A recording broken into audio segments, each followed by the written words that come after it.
All right, let's talk about cleaning fees for a minute. I'm going to give you one argument and then I'm going to give you the other argument. It's good to have both views on it and then make a decision. So the first argument is that you should be charging more for your cleaning fee than what you probably are charging. And what I mean by this is that the cleaning fee is a pass-through fee. You're not necessarily looking to make money on it, nor are you looking to lose money on it. You're just asking your cleaner, hey, what do you charge? And then you're passing that through to the tenant. Now, the problem with this is that if you go to your cleaner and you say, hey, I need an Airbnb, or I source clients off of Airbnb, or I do furnished rentals, they're going to assume it's an Airbnb cleaning, which is a short-term cleaning. Now, short-term tenants, despite all the paranoia about them, typically respect houses, don't throw parties, and are kind of in and out.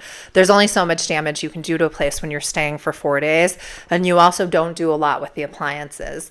This is different than a mid or long-term tenant who tends to use the property. All right, I'm smiling because my dog just made a disgusting noise. It's different than a long or midterm tenant who's going to come in and use the oven a certain way, use the refrigerator a certain way, use the fireplace a certain way, etc. You need to ask your cleaners what their fee is for a move-in, move-out fee, because that is going to be closer to the amount of work that they're going to have to do, and they're going to charge you for that.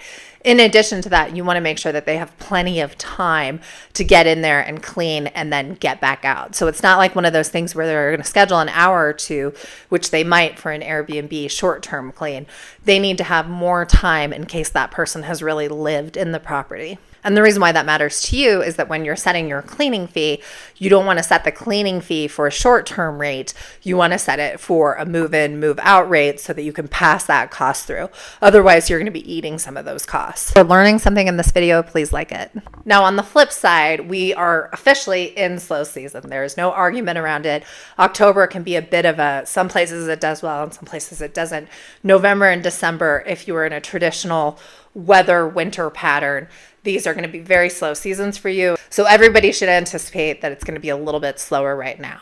And what you're trying to do always with your rental is figure out the calculation of, am I going to lose more money by keeping my property at a certain price point, or am I going to lose money by dropping it? So what I mean by this is if you drop it, how much are you going to lose for the month versus how much am I going to lose as it sits? Establish that you're going to lose more money as it sits and sits and sits. You might drop the price because that's going to be less of a loss for you than to drop the price for a few months. And by this logic, you could also drop the cleaning costs.